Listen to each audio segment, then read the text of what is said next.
Hi, good day mga lods. Kumusta po? Nasa Mangga na naman ako sa may duyan. Yung mga content creator kagaya ko dyan. Tara, yakapan na sa baba.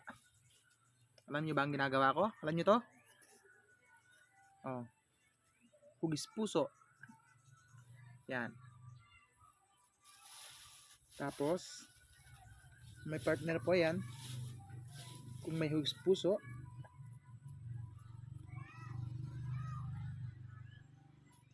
ano pong hugis to? Hindi nyo alam. May lamok pa. Ito ay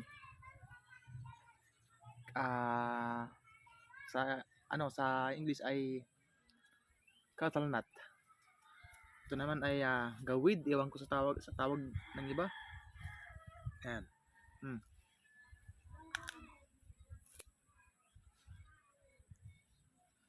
Ba't ganun? Parang mabaho. Magmama tayo mga kamengs, mga idol, mga lodi.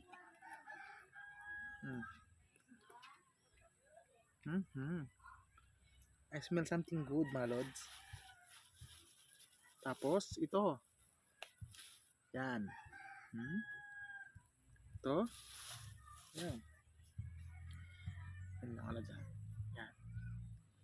Tapos yan siya.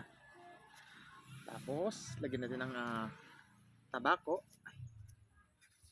Itong tabako na to ay ihalo natin.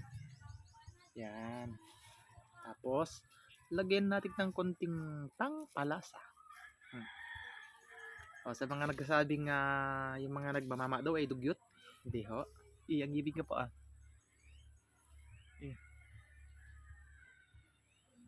Nasa ano lang po yan, nasa tao kung nagdadala.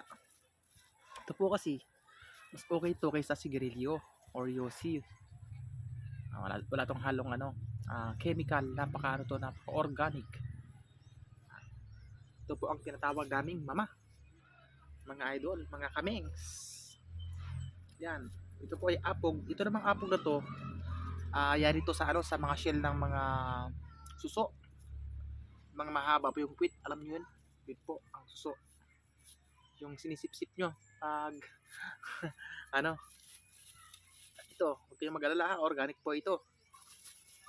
Itong tabako naman is ito po yung pangmanganga po talaga kasi may dalawang klase po ang tabako yung ginagawang sigarilyo, yung barley na tinatawag ay yun yung maraming spray o madalas na ni-spray yan para ito po kasi talagang ito pasadya para sa pagnganga mga idol.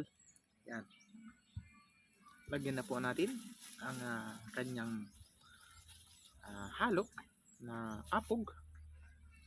Yan. Kunti lang kasi ito pag nasobran nyo po kasi ito maano sa dila, hapdi, masusunog po ang dila. Wala pa siyang baga o apoy pero nakakasunog po ng dila. Yan po. Ito mga lads mga idol yan. Kompleto na po yan ha. Bali ang gawin po natin ay i-fold natin, fold it. I-fold natin. Then ito na po siya. Naimas. Nakarkaro jay.